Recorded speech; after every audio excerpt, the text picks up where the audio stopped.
I'm Chris Farrell from the All Things Good and Dirty podcast, a wacky weekend morning show, part of the Gonna Geek Network, just like the show you're checking out right now. Shows on the network are individually owned, and the opinions expressed may not reflect others.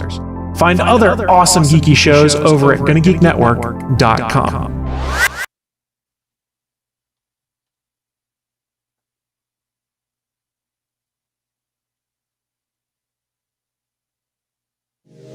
I'm SP from Legends of S.H.I.E.L.D., a show about the general Marvel comic universe, part of the Gonna Geek Network, just like the show you're checking out now. Shows on the network are individually owned, and opinions expressed may not reflect... Echo, hey? Let's see why that is. Why is there echo? See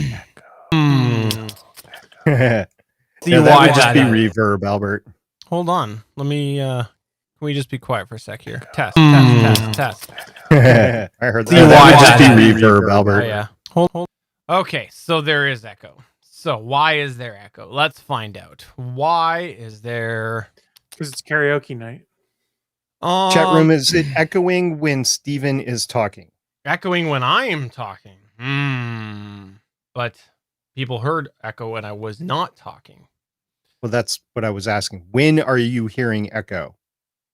Hold on. Everybody be quiet for a second. We're just going to give it let it clear for a few seconds here.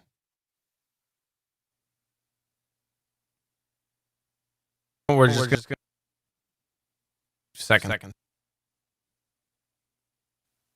Check 1 2, check 1 2. We're just going to second. Check 1 2, check 1 2. We're just going to Okay, so I think it's when I'm not talking. And I think I know why that is. I think I know. Okay, yeah. Let's change this. If you're hearing me, everybody, I might have to kill this stream. Oh, that's why I unplugged something.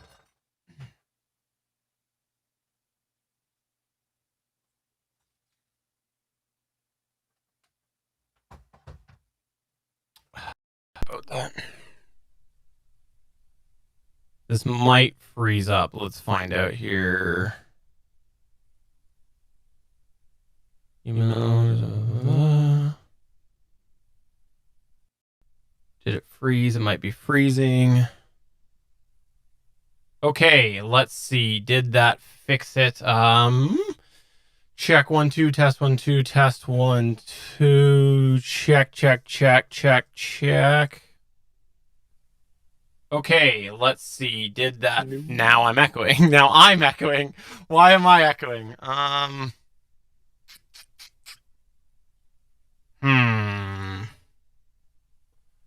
What would have changed? Can I go none? Let's try none. That'll be a problem, maybe. Oh, I'll bet it's this. Let's see. No. Test 1 2, check 1 2, test. Problem, maybe. Oh, I'll bet it's this. Let's see. No. Test 1 2, check 1 2, test. Sorry, everybody. I'm trying to think what would have changed here. Why would that be doing that? So we have that. And we didn't have it last week. So we didn't have it last week, but we have it this week. Oh, okay, there's one. Let me just do this. I can go maybe change a bunch of inputs. This is a new test. 1 2, new test 1 2. Okay, there's one. Let me just do this. I can go maybe change a bunch of inputs. This is a new test. 1 2. Okay. New test 1. SP, can you speak, please? Okay. Testing 1 2 3. Testing. Check. Test. I am testing my mic. Stop. This is a new test. 1 2. Okay. Loop. SP, can you speak, please? Okay. Testing 1 2 3. Testing. Check. Test. Okay, am stop, testing okay, my. stop. Okay, and Chris, I don't need you to speak either because okay, we should be good here. I just need to change. It's probably echoing again. Let me just change a bunch of things here on the fly. Okay, should be gone now. Should be back. Should be gone now. Should be back. No, yes, back. Should be gone now. Should be still gone. Should be back. Should be gone. Should be gone. Should be back. Should be gone. Should be back. Should be gone. All right. Maybe. I don't know. That's weird. I don't know what that would be. Why that would be doing that. I'll have to check my settings. That's very odd. Maybe an update. No, there. I don't know. Weird. Okay. Anyways, I'll look into that for next week. I might have changed something. Oh, I know what I did. Anyways, I think I know what I did, but that's okay. I will. If we have the echo come back, let us know in the chat. I think I might have had 2 inputs going to XSplit because I had unplugged something and it borked all the devices. But that's fine. That's a problem for me for next time. I'm SP from Legends of S.H.I.E.L.D., a show about the general Marvel comic universe, part of the Gonna Geek Network, just like the show you're checking out now. Shows on the network are individually owned and opinions expressed may not reflect others. Find other hilarious and fun geeky shows at GonnaGeekNetwork.com. I'm Chris Farrell from the All Things Good and Nerdy podcast. Sorry, I really wanted a to double. Show, part of the Gonna Geek Network, just like the show you're checking out right now. Shows on the network are individually owned, and the opinions expressed may not reflect others. Find other awesome geeky shows over at GonnaGeekNetwork.com.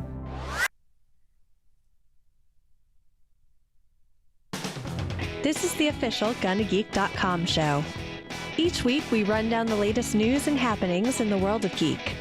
These are your hosts for the show, Steven, Chris, and SP.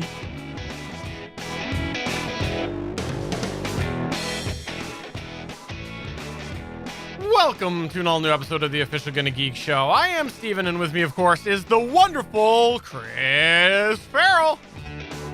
Are you sure that's the adjective you want to use? Absolutely it is. I would also use the sexy Chris Farrell, but we've also got the super Stargate Pioneer. All I get is super. That's all I get. Super. I would call you super terrific. Would that make it better? Maybe. It's not too much better, though. The amazingly attractive Stargate Pioneer? It's kind of underselling it, isn't it? The amazing, super terrific, happy. I can't do that. That's someone else's gag. Hey, we're here with a new episode of the official Gonna Geek Show. If you didn't know this, we like to talk geeky things each week. And I think, unless Chris Farrell has watched it this past week, this is the first episode in 3 or since 3 ago that we have not.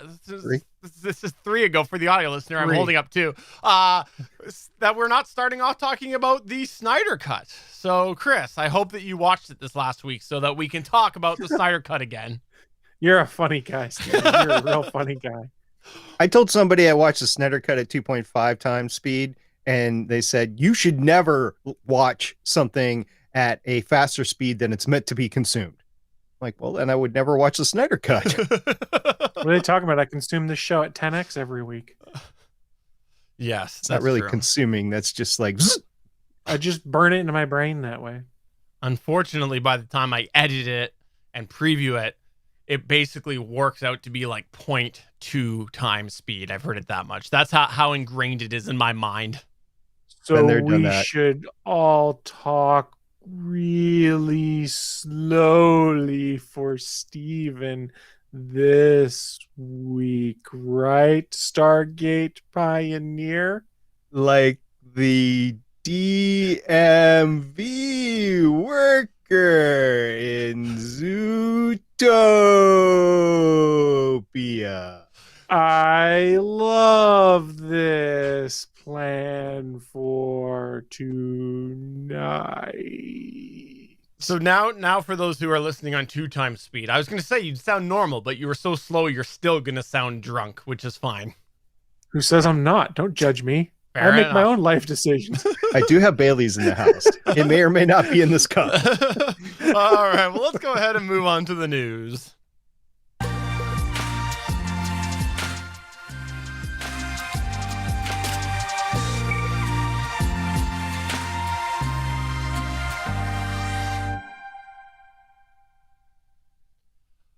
Oh, SP. I don't know if you heard about this first one that we're going to talk about, but apparently I managed to delay the thing that's on Mars that's going to fly. So, don't know if you heard about this news story, but I'll ask you if you have. What? No, I haven't. Is this a stereotypical Stephen Blind toss? No, it's about the Mars helicopter flight delayed to no earlier than April 14th. Have you heard about this news story that you put into the No, I news? haven't. Great. So this is a blind toss Papa moment here. Great. All right. So since this has been blind toss to me, let me try to go through it. Based on data from the Ingenuity Mars helicopter that arrived late Friday night, so I'm assuming that's just a couple of days ago, NASA has chosen to reschedule the Ingenuity Mars helicopter's first experimental flight to no earlier than April 14th. If you remember last week, I did say it was scheduled to be no earlier than April 11th, which would have been yesterday. It obviously didn't happen. They're waiting for April 14th now. So during a high-speed spin test of the rotors on Friday, the command sequence controlling the test ended early due to a watchdog timer expiration. This occurred as it was trying to transition the flight computer from pre-flight to flight mode. The helicopter is safe and healthy, or so we're told, and communicated its full telemetry set to Earth. The helicopter team is currently reviewing the telemetry to diagnose and understand the issue. Following that, they will reschedule the full speed test. Now, aside from Stephen causing this, apparently, because he's the one who brought it up, and so we just have to assume that Stephen was the cause of this. Have you guys seen the selfies from Percy on this? Is this Percy from the Thomas the Tank Engine? We TV agreed show? months ago we were going to call Perseverance Percy, right? Right, Chris? Sure. Yeah, actually, I think we did. Jeez. Hang me out to dry, guys. Okay, so I decided not to. I felt bad. So the newest NASA rover on Mars that we'd been following for like a year and a half, Perseverance, had a helicopter on it called Ingenuity. Anyway, there's so many cameras on these things that they're taking selfies back and forth. Have you guys seen the selfies of Perseverance with Ingenuity on the ground? I have no idea how far away it is. It looks like, I don't know, 10, 11 feet, something like that. Yes, because I made sure to follow it on Twitter. I And have- they put all of those photos all over the Twitter. Yeah, and I have seen that, and to that I must say, okay, if you have a device that is there, and in the picture you can't see a pole going towards the camera, then it's Photoshop. Oh, or someone else is, they're on Mars taking a picture, thus a soundstage. It's Suncast. It's clearly fake, SP. It's definitely not the photos being stitched together to make that go away. You can even see the arm that's taking the picture. No, you can't. Suncast's arm. You Yeah, you cannot. can. You can't see the arm. It just disappears, almost like it's a bunch of photos stitched together. Well, it probably is a bunch of photos stitched together, but you could clearly see the arm. They didn't stitch it out this time. You can see the probably because they got so many. Oh, so aliens are taking the pictures. Who No, would but say that? This was cool because the mask of Percy was going back and forth. They did a little GIF of 3 different shots where Percy was. It looked like Percy was looking at the camera, then looking at Ingenuity, and back and forth, back and forth. It was pretty cool. So, yeah, hopefully they'll get this thing going. It did survive the cold. It did survive. That's good. But they also did take pictures of the solar array, saying it's starting to get dusty. So, in my opinion, they need to get this thing up in the air to clear the dust off of it, so that they can heat the thing overnight so it doesn't freeze.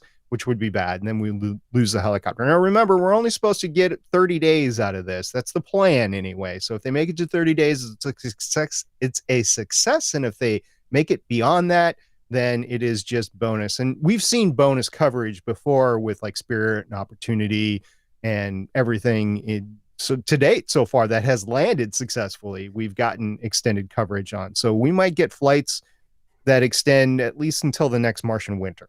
That would be cool. All right. So you say if we make it beyond 30 days, I'm going to go ahead and say right now, this is such a highly anticipated event. If we make it beyond 30 minutes, it'll be a good thing. It just seems like inevitably such a highly touted flight will immediately go wrong, and thus we'll be done. Well, remember that this initial flight's only scheduled to be 30 seconds or something like that. So if they make it to that, this will be a success. They have tried it before in a vacuum chamber here on Earth. So they have tried it in the same similar conditions. It has flown in those similar conditions. It's just, can we get the hardware to Mars and have it fly on Mars without it breaking? And right now, Stephen, you broke it. I did. It's going to be nerve-wracking for them to be like, okay, start flight. Now we've got to wait for the communication lag back and forth to figure out what happened. Oh, crap. It crashed in a 30-second flight, but we didn't find out until, 6 minutes later?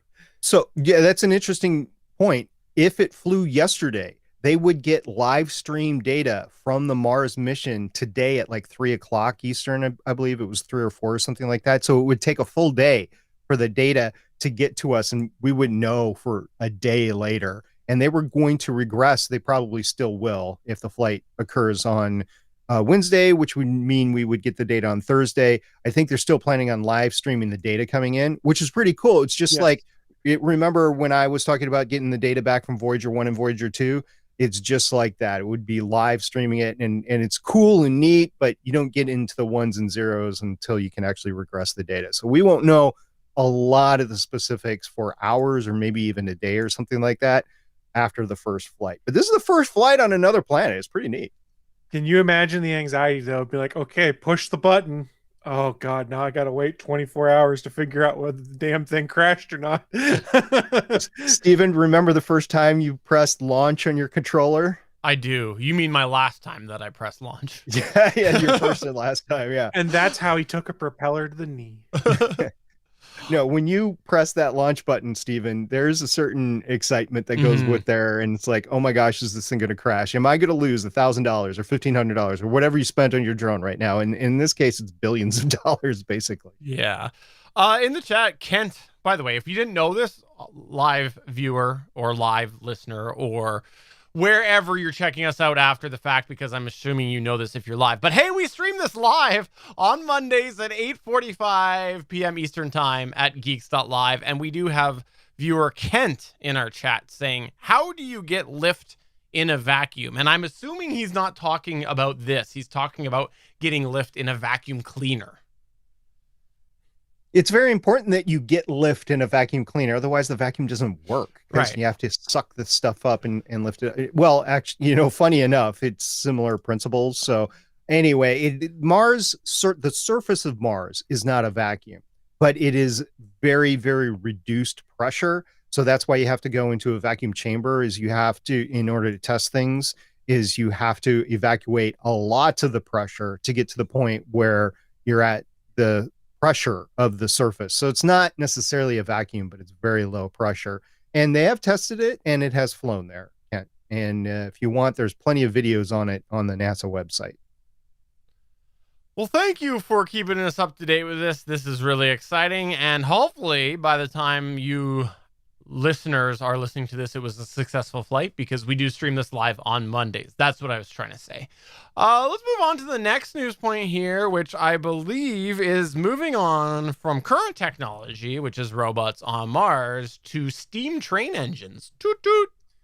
Choo-choo. And we're going to use them to go back to the future in our magic train that flies. Started humming the theme in my head, and I didn't say it out loud because then we would get a takedown notice. That's probably a good idea. Anyways, let's get to the news here. And as we get to this news story, here's what I need to caveat and say. We're in super big rumor territory, but this is something that was being discussed on both r/Xbox One and r/Xbox Series X today. So I thought, maybe this is a story we should talk about on the GonnaGeek.com show. Now, again, big time rumor. We have only one person speaking to this rumor that has a track record that's 70-30 ish on being right. So let's get into John what this. Prosser? It is not. Although I did see today, random side jag, they're talking about the new what's the Apple TV device, and it's not at all what was supposedly leaked as the specs a year ago. I'm sorry, you said 70-30, 70 being the right scenario. I should have known it wasn't John Prosser. Continue. I'm not going to throw stones. Continue. I'm just saying that the hardware is different. But let's talk about this. This is about Xbox Game Pass. It's a service I've talked about a lot on this show because it is a service I've subscribed to, and I found a lot of value to it. I'm not the only one. There's plenty of other subscribers out there. And in fact, Microsoft has touted Game Pass as a major part of their overall business strategy now and moving forward for the Xbox line of devices. A part of that strategy has been making the Game Pass service available to as many people as possible across many platforms. So we've talked about before how you can stream on your Android devices, things like that right now, your other Xbox consoles, PCs via the Xbox app, and coming soon to iOS. Evidently, it's in beta and about to be released, the ability to stream Game Pass games via iOS devices. But that's not what we're talking about here. What we are talking about is Microsoft wants Game Pass to be as many places as possible. Here's where things get interesting. There is a YouTuber by the name of Tyler McVicker who dropped an interesting news story regarding Valve's potential interest in Xbox Game Pass in a Q&A session in late March. According to McVicker, Valve is pursuing Xbox Game Pass on Steam, which may surprise some, if only because they'd expect it to be Microsoft pursuing Xbox Game Pass on Steam, not the other way around. Here's where we start to get into the iffiness of it. McVicker doesn't provide any further information about the situation, doesn't reference any sources, and there's no secondary confirmation. But it's juicy enough I want to talk about it. So let's break it down and talk about why this could actually be feasible or why it is such an interesting idea. So we've talked about it before, and here Game Pass has a lot of upsides for platforms outside of Xbox. Microsoft, in fact, has also shared in some of their press releases interesting positive stories coming out of Game Pass. Now, obviously, it's their service. They want to share these positive stories, but they're kind of interesting what comes out.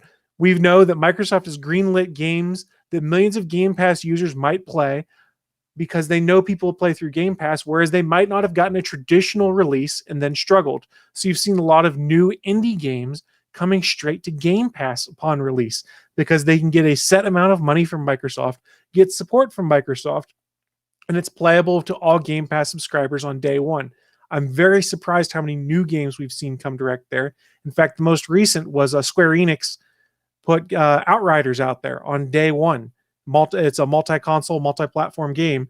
And day one, it was on Microsoft's Xbox Game Pass service. And the big shocking one is Microsoft had announced earlier this year they're getting MLB The Show, which is a Major League Baseball game, on Xbox. Why is this significant? Because Sony's the one that makes that game.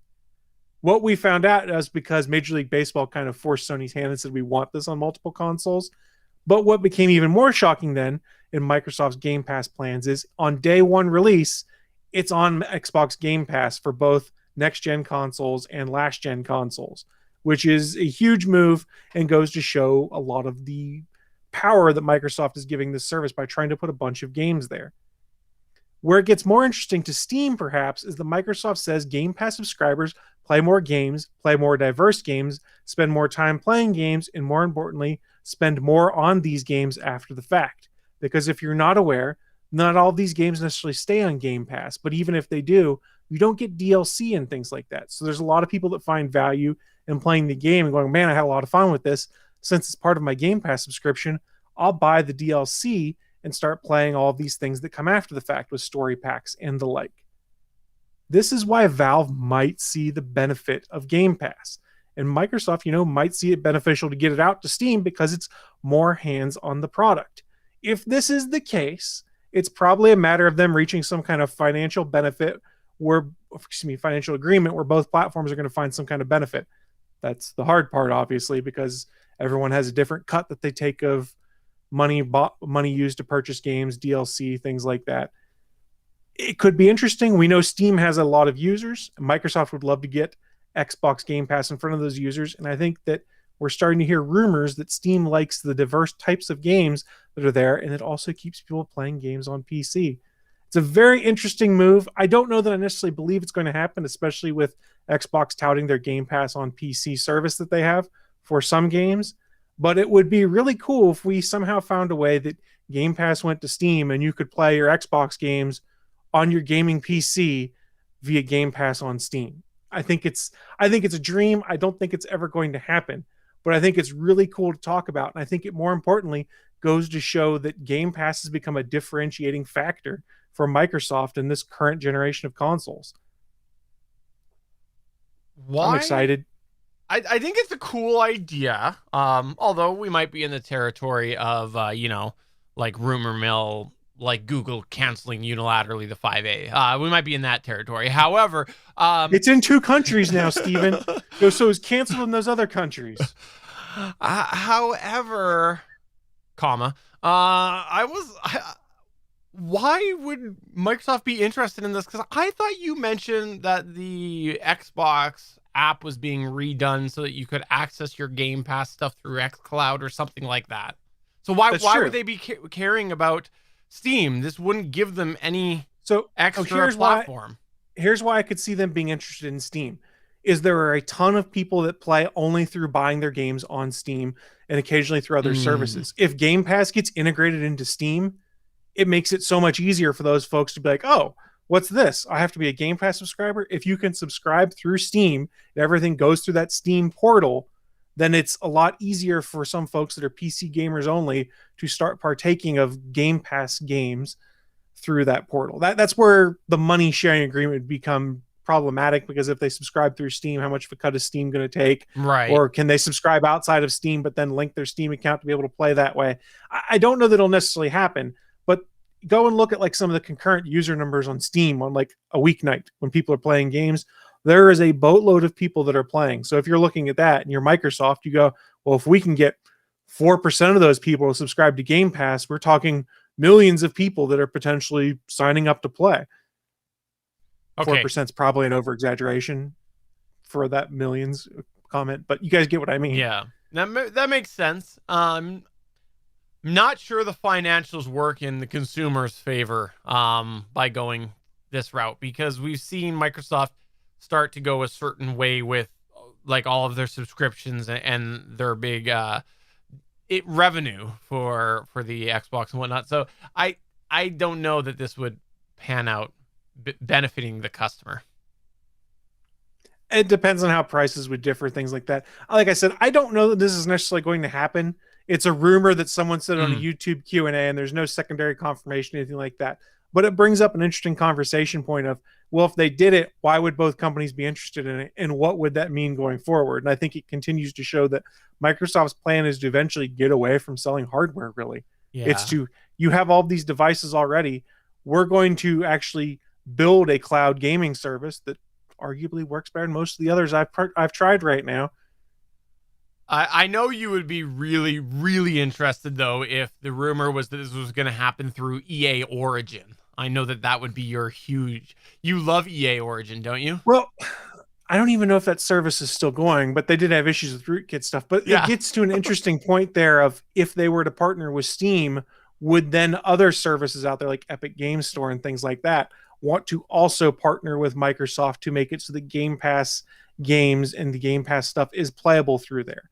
Now, there's already a relationship between Microsoft and Valve Steam, because they do sell Microsoft video games through Steam right now, like the Halo games and stuff like that, when they got ported to PC recently, can all be bought that way. So there is a relationship that exists that doesn't necessarily exist with like Epic Games Store or what's the service that the folks that CD Projekt Red folks put out there. I can't remember the name of it. It just launched like 3 or 4 months ago. There are other services similar to Steam out there that don't necessarily have that relationship with Microsoft. So, Chris, I'm a little dense on this. Walk me through this. Is this like me getting a cable subscription, but yet I have to pay extra to go get a premium channel? Is that kind of what this is to get service upon service?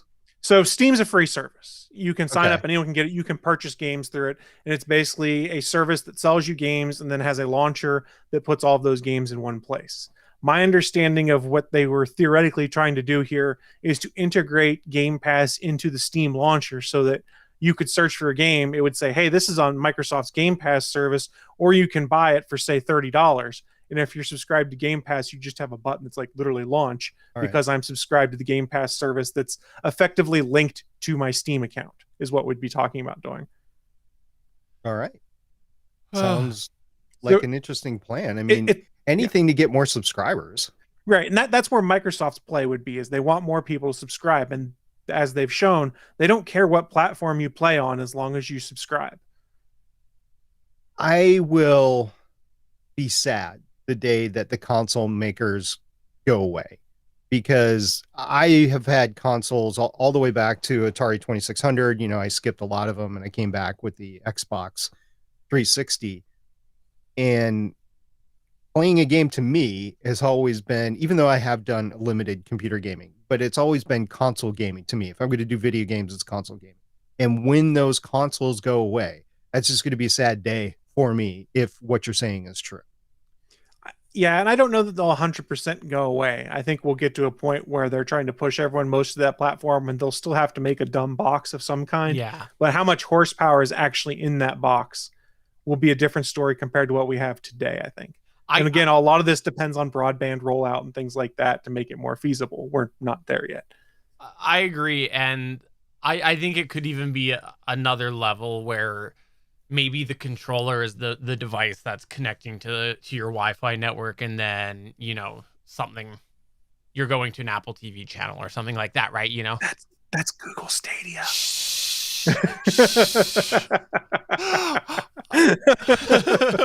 You know, I wouldn't mind a set-top box becoming a gaming system if it had enough horsepower, but I don't think it will.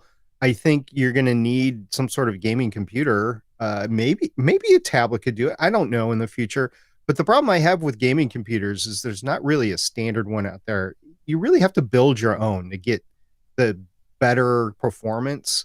And it's not like out of an Xbox or a PS where you could get really good video gaming performance just with what they have for years. With a computer, you generally have to upgrade in order to get the superior performance. That's where I think, yeah, and I agree. I think that when you look at the what's required to stream games at a decent quality, that's where I think the improvements will come once that cloud technology refines itself. Because obviously, you're always going to have that bandwidth limit for people that don't have access to the latest technology. And I say always because I think we've seen this long enough. A big enough cycle of new internet technologies where there's always somewhere lagging behind rural, middle of country, you know, city sort of thing. So I think you'll always have that. But I think, you know, we've also seen that companies aren't afraid to say, sorry, not good enough quality internet, not our problem. This is the service we're going to. So I do suspect Chris is right that eventually it'll all roll into the cloud. Well, we've already... Sorry, go ahead. I knew you were going to side with him.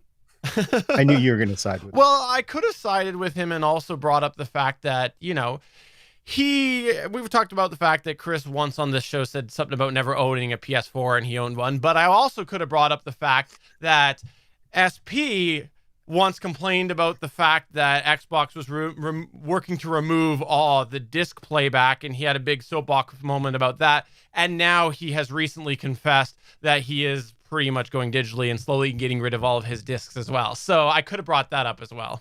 Movies. I didn't say anything about video games. I mean, here's the kicker, though. If you don't want to try and resell your games, digital games is so much more convenient. Yeah, because you can install the game days before it releases, and it does all the updates, and you just play as soon as the day starts. It's great. And to be clear, the soapbox moment that he had on this show was about movies and how he couldn't play his movies in the new Xbox console that was coming out with no drive in it. So I could have brought that up to SP, but I didn't. You're just hammering me tonight. I feel like I'm being bullied. I'm not hammering you tonight. I'm just okay, yes I am. Moving on to the next news point here. Let's go ahead and say R.I.P. Harmony. That's right. I didn't know if you know this, but Fifth Harmony, the band, finally officially broke up. No, that's not what the news story is. I just found them. Logitech has officially announced that they are discontinuing the Harmony platform. On Friday, Logitech announced that it will be discontinuing Harmony Universal Remotes.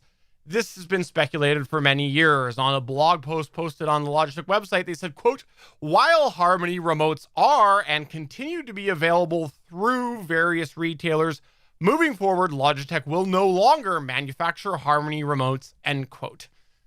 Now, you're saying to yourself, Steven, what sort of impact is this going to have on existing Logitech Harmony users? Because as you know, a lot of those move towards being centered around the hub, which is cloud-based. Well, quote, we plan to support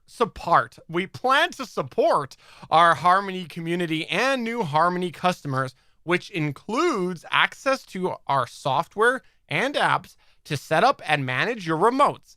We also plan to continue to update the platform and add devices to our Harmony database. Customer and warranty support will continue to be offered, end quote. So they're saying that they're stopping production, but they plan to continue supporting the Harmony service itself, including adding new TVs and video games and all of those other things to it. They did post a bit of an FAQ that I just wanted to quickly run down a couple of highlights that I saw in there. There was an FAQ of, does this mean Logitech is no longer innovating on Harmony and designing new Harmony products? Yes. Remaining Harmony remote inventory will continue to be available through retailers. They also said, does this mean Logitech will no longer be maintaining the Harmony database and software? No. Logitech plans to continuing maintaining the Harmony database and software.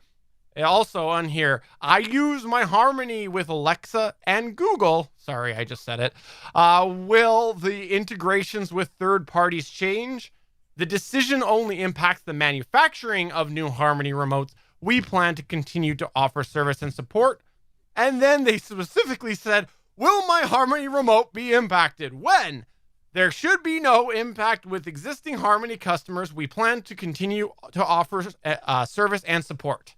There's a bunch of other FAQ on there, but here's the thing that I wanted to bring up with this right here and right now.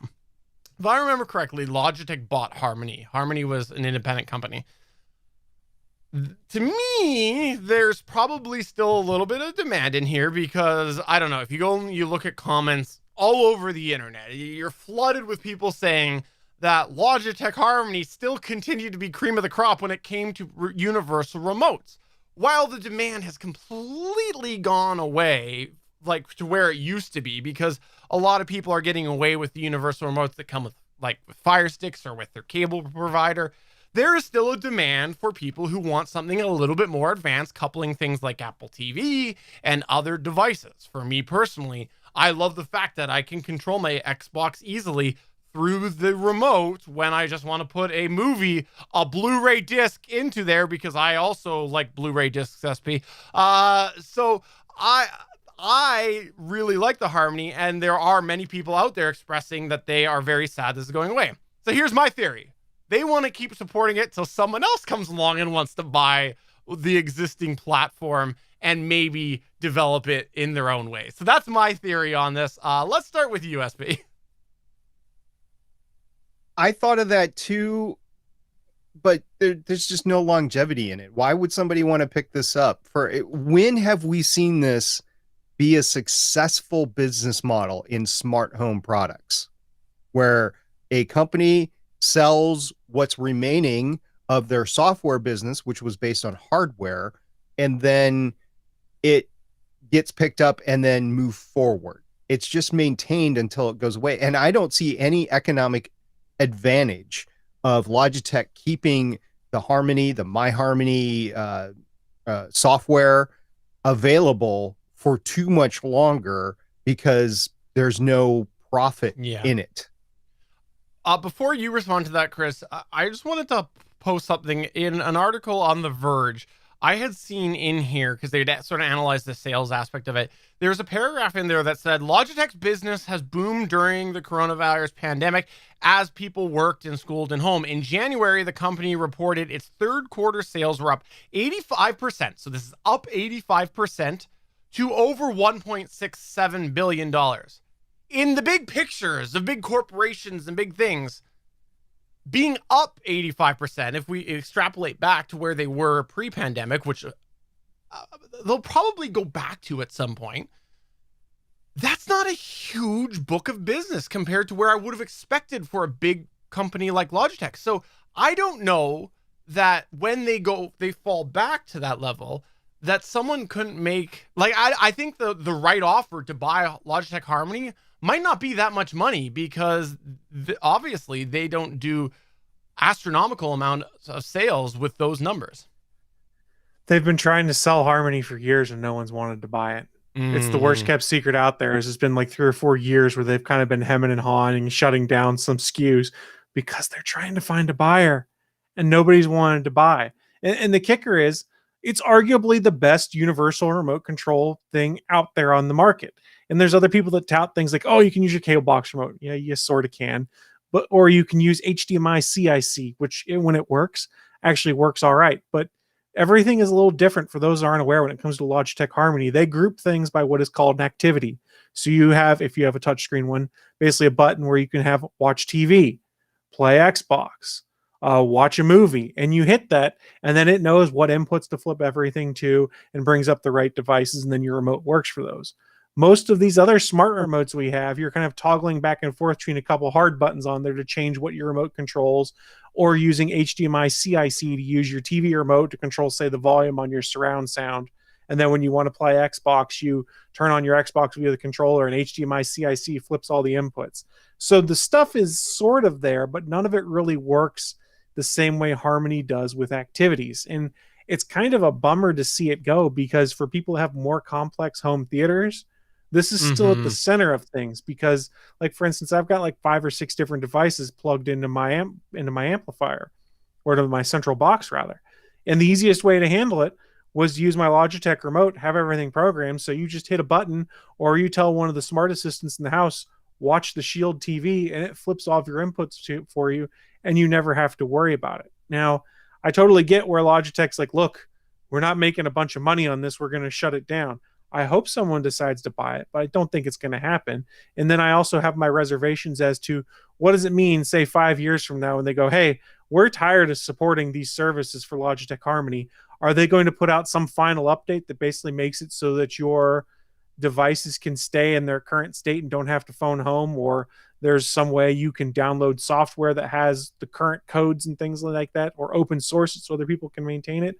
I don't know. And I've honestly looked at similar products to this, and the closest thing that's out there, I think, is called the Caavo, CAAVO.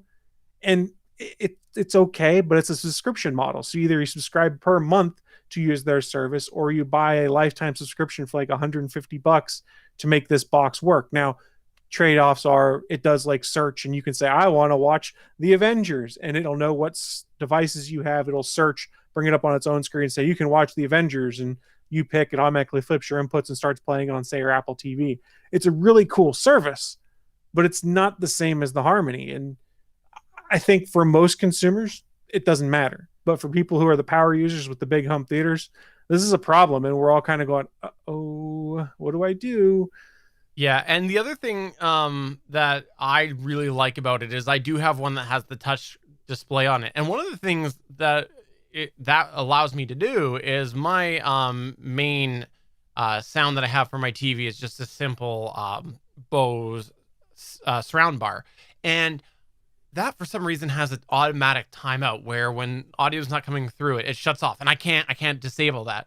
So what did I do? The first button that's on that display when you're in an activity is Bose Power. So that it's just right there. If it times out, you just push that. It's a custom thing that I needed for my situation to make it work. And I don't have to worry about, okay, which one was it? Was it the red button? I don't know. Where do I go? Do I go into my devices? Like, it just makes it so simple because I have that display, and a lot of them don't have that flexibility. Not to mention the hub use, which we glossed over. The hub use, which is the part that everybody is really worried about, because the regular non-hub remotes, those will continue to work until you can't add new devices or anything like that if they kill the service. But the hubs are connected to the internet, so eventually those will stop working if they do back out of the service. I agree with SP. I don't know that I take this at face value, and I think that at some point they probably will pull the service, because why would they keep supporting something that they're not making money off of? So I think there's a whole bunch of questions here. I'm very annoyed by it, and to that I have to say, you Logitech. Now, let me ask you guys this. Would you be willing to pay $199 a month to keep your Harmony unlimited? So like I have 6 or 7 of them in the house. Would you want to pay that $199 subscription to have the same free service with Harmony that you have today? $1.99 a month.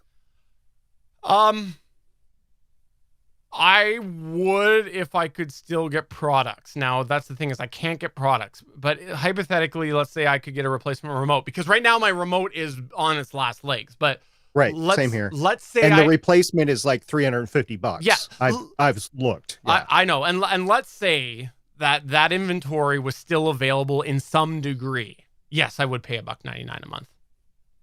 Now, yeah, I would do the same, on the caveat that there still continues to be hardware, so that when something fails, I can replace it. But with end-of-life hardware, and just to keep this service running, it would be a harder sell for me, because I don't know when my hardware is going to give up the ghost. Yes. Yeah, I was thinking in longer terms, like if somebody did buy it, or if Logitech did reverse their decision and say, okay, we've surveyed our customers and they say they think this is something that they'd be worth paying a little bit for. I'm not going to pay $5 a month for this. I'm not going to pay $150 a lifetime, although I probably would if I paid $199 for long enough.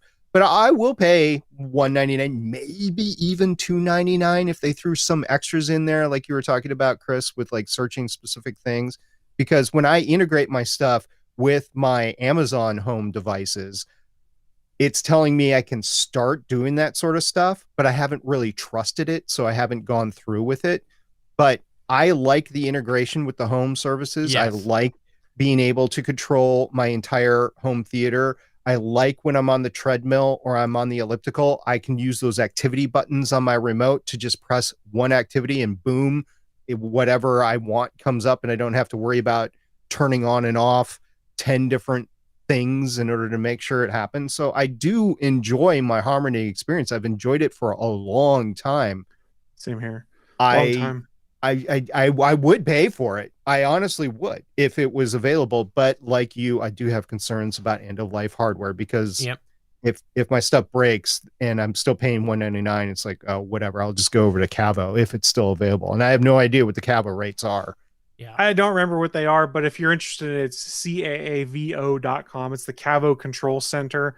And this most recent update also supports 4K HDR and stuff like that too.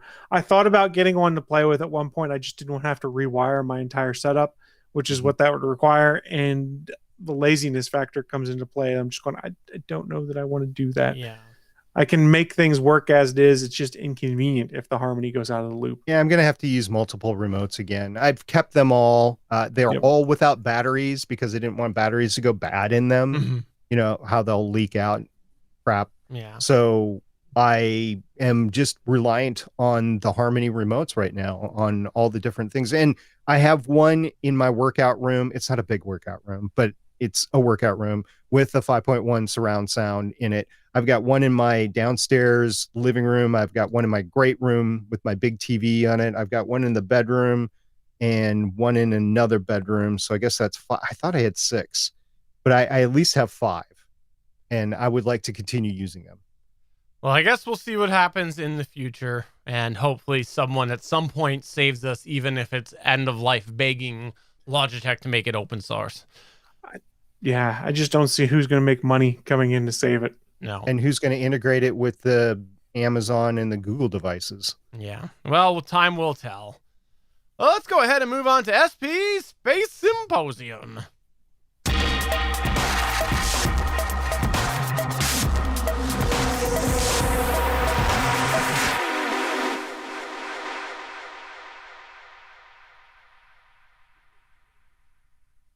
Now, we've teased this one for a couple times now, but we're finally going to get to talk about it. What we're talking about is the spacecraft Galileo, which was launched from a space shuttle, Atlantis, in 1989. It is the next major space probe, and it is a doozy. And we've had some fun space symposiums over the past 5.5 years. Yes, I've been doing this for 5.5 years. Over that time, we've had 37 space symposiums going into depth for each early satellite, space telescope, and solar system probe. 3 of those times we've covered missions to Jupiter. And last time we discussed Magellan, which was a mission launched from the bay of the space shuttle Atlantis. This time we get both. Galileo was a mission launched to Jupiter in 1989 from a space shuttle bay, specifically Atlantis. Now, guys, this got me thinking, especially with today being the 40th anniversary of the space shuttle launch, the first launch. Which was your favorite space shuttle and why? Chris, I'm going to start with you because I think you put some thought into this already. I mean, technically it's the Enterprise, but I don't think it ever went to space just It because didn't. of Trek. I like the Enterprise. OV-101 Enterprise was just an air demonstrator. They launched it from the 747, so it never actually launched in the air on a rocket, and it did glide tests to prove that it could fly in the atmosphere. So it did fly or glide, but Right. it was never launched. And Okay. I have seen the Enterprise at one point in time too, and I kind of remember being a kid and geeking out. I'm like, it's the Enterprise, Yeah. because hey, I've been a Trek fan for years, decades. Steven, do you have a favorite one? I don't have a favorite one. I'll go with Enterprise as well because everybody can picture the promo shot of the crew of Star Trek sitting in front of it or standing in front of it. You know which one I'm talking about. Yeah. So you could still see the Enterprise today. It's underneath renovations right now in the Intrepid Sea, Air, and Space Museum in New York City. And of course, there was the Columbia and Challenger. There was also the Discovery, the Atlantis, and the Endeavour. I saw both Discovery and Endeavour launch, and I believe both those launches were the launches right after each of the Columbia and Challenger disasters. So those launches were pretty special to me to go and see. Now, there is more that are available to see. You can see the Discovery at the Dulles Airport, which is the annex to the Smithsonian Museum that's out there. Space Shuttle Atlantis can be seen at the Kennedy Space Center Visitor Complex, and Space Shuttle Endeavour can be seen in the California Science Center, which, Stephen, you're probably the closest out of the 3 of us to there. I don't know if you'd ever plan to get there or not, but that'd be pretty neat to see that. There were 3 trainer mock-ups out there. There was the CCT-1, which was the Crew Compartment Trainer 1, CCT-2, and the FFT. Now, CCT-1 is at the National Museum of the United States Air Force in Dayton, Ohio. CCT-2 is at the Tulsa Air and Space Museum. And FFT, or the Full Fuselage Trainer, is at the Museum of Flight in Seattle. Now, these 3 trainers were in the Space Vehicle Mock-Up Facility, which was a large open space area located inside of Building 9 of Johnson Space Center in Houston when they were training astronauts. So they were all together, but they are all in separate locations right now. Now, this was interesting because I went down a rabbit hole here. There's miscellaneous displays and mock-ups. The first of which was Pathfinder, which was just a steel and wood test simulator, which you can find right now in Huntsville, Alabama. There was the Space Shuttle America. Did you either of you 2 ever hear of the Space Shuttle America? I can't say that I did. Okay. I thought that it was officially pronounced the Space Shuttle America. Marco. You could call it whatever you want. It doesn't exist anymore, but it was a motion simulator ride at the Six Flags Great America theme park in Illinois. It was dismantled in 2009. There was the Space Shuttle Independence. It started out as the Space Shuttle Explorer. Now, this was a full-scale, high-fidelity replica of the Space Shuttle, and it's currently on display at the Space Center Houston as Space Shuttle Independence. However, and I wish I could have found this picture, there is a picture of little SP outside of Space Shuttle Explorer at Kennedy Space Center when I went to go see both of those launches of Discovery and Endeavour. That's awesome. Yeah. And then there is also Space Shuttle Inspiration, which is currently dismantled. This is a kind of a sad story. It's just in this city maintenance yard in Downey, I believe, California. And it is a full-scale space shuttle mock-up built in 1972 by North American Rockwell as they were winning the competition to build the space shuttle. And they tried to save it for a while. It was on display in the city of Downey for a while, but it is literally, and I tried to look up if it was still there. There is no article that says it's been dismantled or whatever. So it is still in the city maintenance yard. And I wonder what kind of condition it is. I took it. It's in my backyard. I'm not surprised. That's how Steven visits Suncast. He made it space worthy. That'd be a great flight simulator, actually. All right, now get back to Galileo here. The previous missions to Jupiter before the Galileo's launch, there were 4 missions to Jupiter. So we haven't been to Jupiter all that much as of 1989. So there was the Pioneer 10, which was launched in 1972. We covered it in Gonna Geek episode 327. It was the first probe to go beyond the asteroid belt. It was the first probe that we sent to Jupiter, mankind sent to Jupiter, and it was the first probe to have velocity to escape the solar system. It wasn't the first to escape the solar system, but was the first to have that potential. And yes, it has now escaped the solar system. In 1973, there was Pioneer 11, which we covered in Gonna Geek episode 349. Now, this was the first to fly by Saturn after Jupiter. So it went by Jupiter and then Saturn, kind of in a pre-Voyager sort of mission. And it was the second human-made object to have velocity to leave the solar system. Now, the next 2 we covered in the same Gonna Geek episode of 357. That was Voyager 1 and Voyager 2, which were technically just the next generation of Pioneer. So there was Pioneer 12 and 13, but they renamed them to Voyager 1 and 2. They were both launched in 1977, about a month apart. Voyager 1 was the first to have a close flyby of Titan, which was a moon of Saturn, and it was the first to leave the solar system. Voyager 2 was the first to fly by all 4 gas giants. So what happened with Voyager 1, if you remember, is it went by Saturn, but it had an angle to take it by Titan, and then it was angled out of the solar system plane, so it couldn't go by the other gas giants. That encounter was successful. So with Voyager 2, they decided to go and see the other 2 gas giants.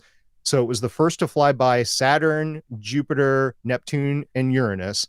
And it was the second human-made object to leave the solar system. Now, guys, out of those 4, which mission to Jupiter has been your favorite so far and why? I would probably say it was Figaro. Oh, wait, that came after Galileo. Chris? Sorry, I couldn't resist. One of the Voyagers, because he gave us a Star Trek movie. I was wondering which one of you were going to say that. Voyager is your favorite. It's a terrible Star Trek movie, but it's a Star Trek movie nonetheless. Okay, can we take a quick sidebar on that really quick? I opened up my box set for Star Trek, all of the movies. This past week, I've had it since Christmas. And even the box set knows where the motion picture belongs because it's behind the redemption codes for the digital downloads. Like you open to Wrath of Khan, and because that one's behind the digital codes. That's great. That's great. I like Voyager 2 best because it had all 4 of the gas giants behind it. And that was the last one that I saw real-time data come in from. So that was my favorite. So Galileo did not take a direct trip to Jupiter.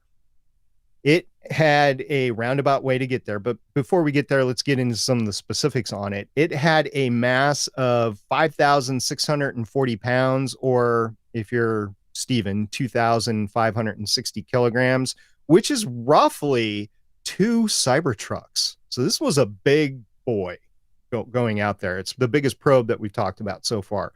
So Galileo not only had an orbiter, but it had a probe. Now we're going to wait and talk about the probes when we talk about the probes in a series. So I'm not going to cover the probe today. The Galileo spacecraft was designed by Jet Propulsion Laboratory. It was operated by the Jet Propulsion Laboratory, or JPL, as well. There were subcontractors, but JPL was firmly in charge of this one. It was launched on October 18th, 1989. It was launched from the Kennedy Space Center, which was pad LC-39B, currently operated by SpaceX, sending humans to the International Space Station. The next launch is coming up pretty soon. You guys excited about that launch? Always. Yes. Yeah, me too. It won't be Launch America. I don't know what they're going to call it. It was Launch America the first time around. I don't know what they're going to call this. Anyway, let's talk a little bit about the scientific instruments. They were the solid state imaging camera, the near infrared mapping spectrometer, an ultraviolet spectrometer, a photopolarimeter radiometer, a magnetometer, an energetic particles detector, a plasma investigation instrument, a plasma wave subsystem, a dust detector, and a heavy ion counter. Not a heavy ion cannon, guys. Get that out of your minds. Heavy ion counter. No, Stephen, it wasn't a phaser.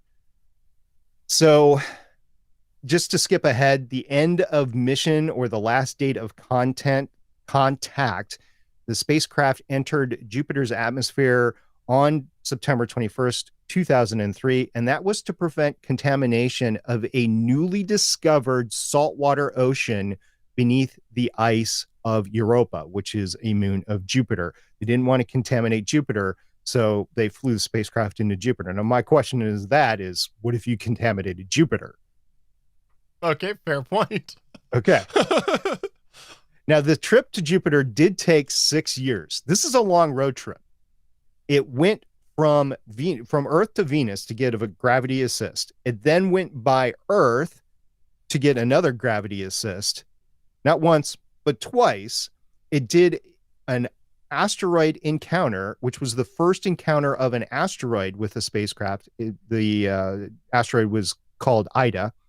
And then it finally got to Jupiter. And you would think, in terms of a satellite for Earth, where it just goes round and round and round the Earth. Not so with Jupiter.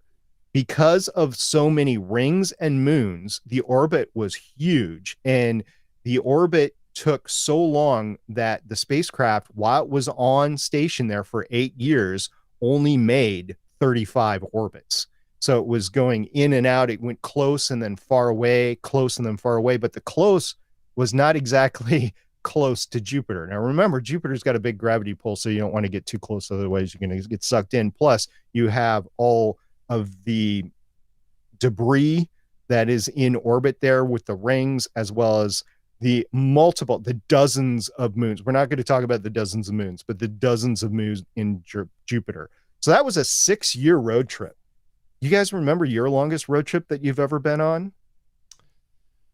I probably, I once went from interior BC down through Idaho, went for a long drive, and then back up to Bellingham. So that was a long road getting from there to here.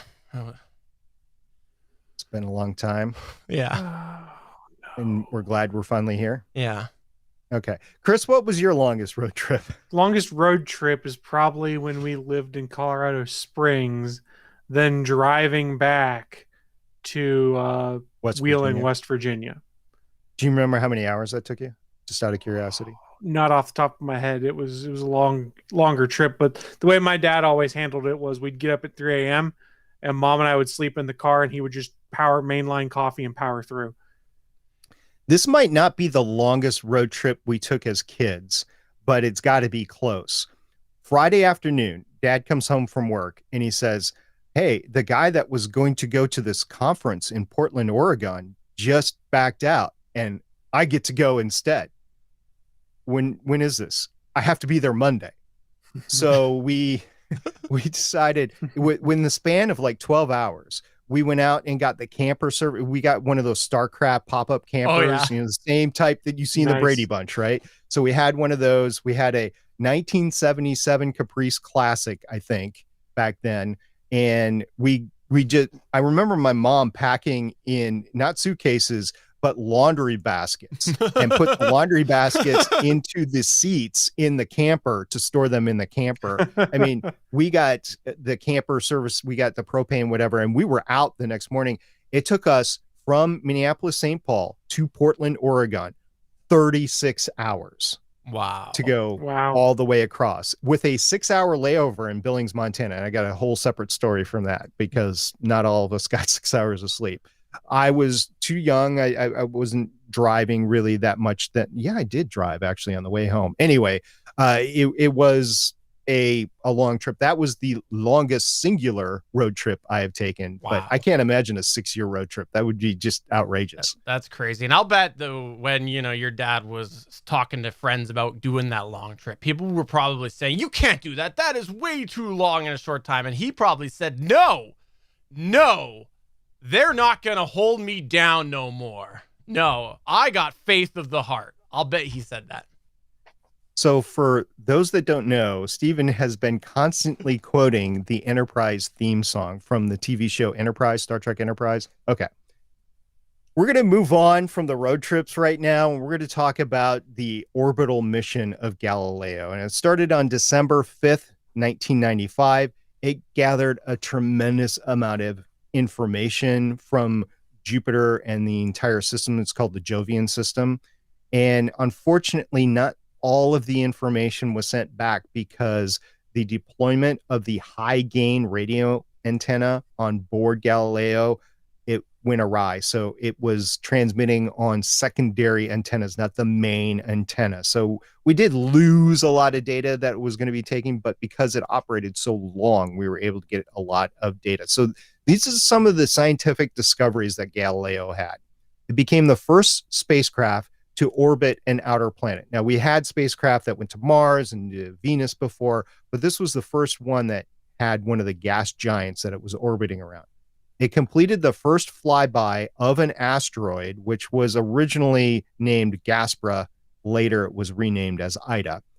It made the first, and so far only, direct observation of a comet colliding with a planet's atmosphere. I don't know if you guys remember this, but Shoemaker-Levy in the 90s, in the late 90s, was a huge deal because we actually saw that impact Jupiter. Do you guys remember that at all? Not really, no. It was a really huge deal because they wanted to see what the impact of a major asteroid was to hit any planet, including a gas giant, and see what the effects were on the Jovian or the Jupiter atmosphere, those big clouds that circle and everything. That's a whole thing of itself. We'll get into that later. Not this time, but some other space symposium. So Galileo also discovered evidence of salt water below 3 moons, one of which was Europa, but also Ganymede and Callisto were also noted as having oceans. Now, Galileo got close enough to the infamous Pizza Moon, as it's called, Io, as its volcanoes belched into the atmosphere. So we saw volcanic activity on Io for the very first time. And to skip ahead to some of the stuff that I know about Io, the speculation is the gravitational forces on Io from Jupiter itself is just pulling that whole moon apart and compressing it together. And that's what's causing the volcanic activity. Galileo also discovered evidence for a thin atmosphere layer on Europa, Ganymede, and Callisto, which is known as a surface-bound exosphere, which is just a limited atmosphere. And it's basically because you had that water that's there and it's slowly boiling off into the atmosphere, even though it's frozen. And that has the limited atmosphere that's there. And Galileo also had the first detection of a substantial magnetic field around Ganymede. So if we are going to go to the Jovian system and start to live there, Ganymede sounds like it could be a good place. Europa would be a great place to go study early life. So there's a lot you can do. Jupiter now has 79 known moons at the time that I was doing this research. Who knows? Somebody could have discovered number 80 by now. I don't know. Not to mention the rings around the planet, which were formerly moons, as we are speculating scientifically. So based on the discoveries of the Jovian moons, which one of the 4 big moons, which is Io, Europa, Ganymede, or Callisto, would you guys want to live on? This one's easy. You equated pizza to Io. I'm going with pizza. And it's got the volcanic ovens that you can make pizza. There you go. Too. Yeah, You can make a volcanic ash pizza versus like a coal-fired pizza I could get here. Okay, so Stephen, what kind of enterprise analogy are you going to make here? No enterprise analogy on this one here, but I will say IO as well because it's the shortest to spell. Why not? It'd make those early classes really easy for your kids. I'm going to go with Ganymede because I like radiation belts to protect me from space radiation. So I'm going to go with Ganymede. That's right. I'm hoping to mutate. That is my second favorite for all the reasons that it's your favorite. Okay. So yeah, that's a lot with Jupiter. We'll get into more Jupiter later. But next time I'm planning on discussing Ulysses, which again went by Jupiter and several comets. So that's going to be a fun discussion to have whenever we have that next time. But you guys have any questions about Galileo, Stephen? I don't have really any questions about Galileo, but I will say, I know sometimes you talk about successes and sometimes you talk about failures. This sounds like it was quite the success. And I gotta say, I'm a big fan of the success because I like to think about the people who helped develop it and them finally seeing the success and just thinking, man, my dream has come alive at last. I can't imagine that feeling. Chris, do you have any questions? Does it also, when you hear the word Galileo, does it always make you think of Bohemian Rhapsody? Like it me? does. It does every single time. It's not just me. No, that was my joke earlier about Figaro. Okay, come on, that was the joke, the Figaro joke. Anyways, but I don't know when you're joking or not anymore. Stephen's been making jokes. Yeah. It's all about music and things like that, and bad music at times. I have to say, I almost considered, running the line of getting in trouble and takedown notices and just, extracting that little section. And every time he said Galileo playing it, but I thought, no, we'll get the takedown. Just, the one line. Gala beep. That's what it should have been. Well, thank you very much for sharing this with us again. And also, I gotta say, SP, on a serious note, I know I made Enterprise-themed jokes the whole way through, but I really liked the little tie-ins that were in here and the little side quests we took. It's like playing a good video game where you get the main story, but you get a little side quest action. So that was awesome. Thank you very much for that. That was exciting. Yeah, we'll see if we can continue in the future. I'll practice my DMing as far as I can go, or GMing, or whatever you want to call it. Well, it's good because, there is so much that's tied in. You've enlightened me over the years of how much has really tied into each other. Like, I have to say, I legitimately did not know the tie-in between Pioneer and Voyager. I didn't know that till you told me about that. And so seeing how much of these things kind of tie in and these different space endeavors, it's cool. So thank you very much, SB. Yeah, we're going to get into some really cool stuff too, because over the last 30 years since this happened, there's just been a lot that's happened. There's stuff happening right now, including your vaunted prediction of James Webb Telescope being launched later this year. Not going to happen. Is there anything that you guys would like to plug or promote before we go today? Let's start off with Chris Farrell. Just a friendly reminder, there's a lot of live content that streams on geeks.live. So if you're watching us there right now, scroll down to the bottom of the page. You'll see a calendar of all of the upcoming live shows. Feel free to drop in and tell them that we sent you. SP? I've been having a blast over on Legends of S.H.I.E.L.D. talking about the Falcon and the Winter Soldier. Chris has been a guest the last 2 weeks. Sorry, Chris, we couldn't have you on this time around because we had a special guest of a speculative fiction author, Charles, who had some interesting things to say about the characters on board. So I can't wait to get that episode out. That will be Legends of S.H.I.E.L.D. episode 372. Awesome. And I just want to go and give a special shout out to the Gonna Geek Network. Lots of amazing people over there. Lots of awesome content. But I want to specifically right now highlight All Things Good Nerdy, because it happens on Sundays. It's Chris's wacky Sunday morning show that we always talks about. But I want to bring it up just because I have noticed a trend. I don't always get a chance to pop in to HEGN on Sundays, but I have noticed that whenever I happen to pop in, and I meant to plug this a few weeks ago, but I forgot, Chris and Willie and Bachman, they all mention what I put in the chat, and often I find myself in the pre-roll that he picks for that day. So I wanted to give a special shout out because they have brought up my stupid comments that I throw in the chat over there every time I show up. And I wanted to just give a shout out because I kept meaning to do that because a few weeks ago I had a chance to pop in. And so I wanted to say hello to all of your co-hosts over on ATGN as well. I'll share the word. No, they're listening right now. They listen to every word you do, Chris. Every podcast that you do. They do. They're stalkers. Boy, they have bad taste, don't they? So, for episode number 372 of the Official Gonna Geek Show, I'm Steven saying, hey, Chris is wearing an Eero shirt.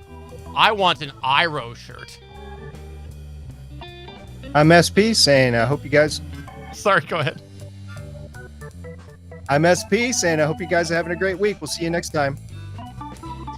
I'm Chris, and I'm tired of people singing the Enterprise theme. I don't know why it gets so much hate. I really don't. Bye. I'm going to play it right now. I will touch the sky. Oh, sorry, I'm not muted. Thanks for checking out another episode of the official GonnaGeek.com show. If you like the show, please give us a 5-star review in Apple Podcasts or a thumbs up on YouTube.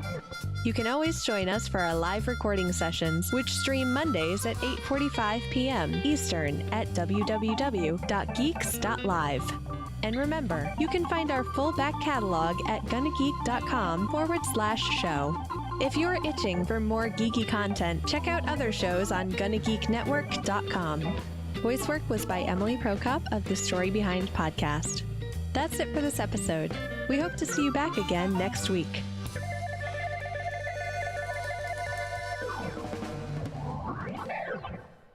Copyright 2021. Okay, so two things. Number one, I have pressed the wrong button on the Stream Deck before, but I think this is the first time I legitimately fat fingered it where I pushed two buttons at once. That's what happened with the Switch there. I've done it before. I definitely pushed the wrong button, but I think that's the first time I fat fingered it.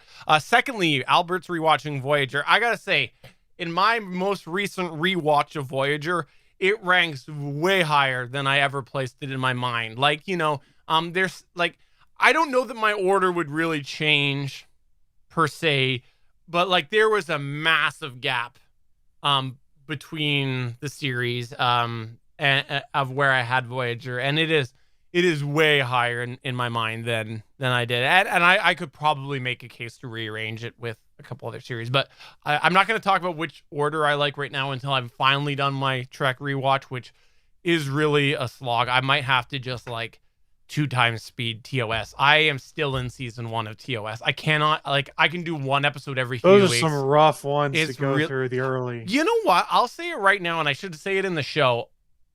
Rewatching Star Trek, absolutely it deserved to get canceled. Like, it was TOS, like, it was TOS. Yeah. Well, you got to remember, it was in the 60s. I know. It was pretty advanced. Very for different the 60s. kind of. It was, Yeah. but if you really look at it, like, a lot of the plots are the same in the first season. Yeah, that's what TV was in the 60s. It was competing against Westerns. Okay, fair enough. Enough. I mean, this was a space Western, basically, the wagon train to the stars. Right. And then, that was the other thing I was going to say. I upgraded the Rodecaster Pro board. Let's give this a try. Let's see. This is the beta firmware. Chris, can you speak for me, please? But I don't want to speak, and now you're making me speak, and I'm really sad. So why are you making me speak? Keep speaking. I gotta keep speaking. Oh, no, actually, now? no. Oh, my God. Oh, it doesn't work that way. Okay, hold on. I'm going to sit here and talk about Chris Farrell and tell everybody how much he can't hear me speaking right now. Can you hear me, Chris? You can't hear me. Mute. No. So Chris Farrell and SP, I heard that the two I of wish them, you just hold down the beat. they were going to while get he's together. muting himself. No, you guys weren't. So here's the thing: is what that was what do they call that? They call that the trash talk mode. Is the official name? Trash talk mode. So you can mute yourself to other people. What happens is you guys couldn't hear what I was saying, but the Yeah. audience could hear you and hear me. So I could, I could sit here and say Chris and SP can't hear me, and that's because they have stinky feet. I don't know. I'll say stinky feet. I said you had stinky feet, but you couldn't hear that I said that. I just took a shower. I don't have stinky. Yeah, I just took a shower like at But 4:30. But that was the beep earlier too. That's why I wanted to work that in earlier to see if it worked. Because apparently I'm supposed to say. See, I literally said the F-bomb right now, but you couldn't hear me. So those were the two of the new features they added on the beta firmware. So I wanted to test them tonight. Albert, I know I've talked about it on the podcast before, but I'm not sure if you internalized it or not. But since you're watching Voyager, I have been listening to the Delta Flyers podcast, which is Robert Duncan McNeil and Garrett Wang. It's Wang, right? And which is Harry Kim and Ensign Paris on Voyager. And Yes. it's interesting with their perspective of things. And it's kind of a fun show, but they do give some behind the scenes stuff of the episodes as they go along. So that's been a decent listen for as far as Voyager goes. And the other thing that's important with Voyager right now is Captain Janeway is going to be part of that new kids series, Yeah. which I'm not planning on watching. I know we talked about it before. I'm not planning on watching because I think it's too young for me. I don't think I'm going to get anything out of it, but I think it'll be important for younger viewers to actually start to get into Trek the way that younger viewers have gotten into things like Star Wars. It's a good point. It's a very good point. I do like seeing the variety of different properties they're throwing out there in the Star Trek universe right now. I think it's pretty cool. And we were asking the question, I think when we were talking about that, if we had heard anything about the production of the Ensign Mount series, what Yeah. Plus some stuff on it today. Strange Worlds or something like Yes. that actually started in production a few weeks ago. Yeah, Yeah. they're filming right now, I think. Yeah. I think I did mention that briefly that in the episode that they had started, because I knew I had heard it not long before, but I was still surprised that they didn't put out any announcement about it. Oh, not on Trek Day No, or First that Contact was Day. They so- didn't talk about it. No. No, that was I had to really go. surprising.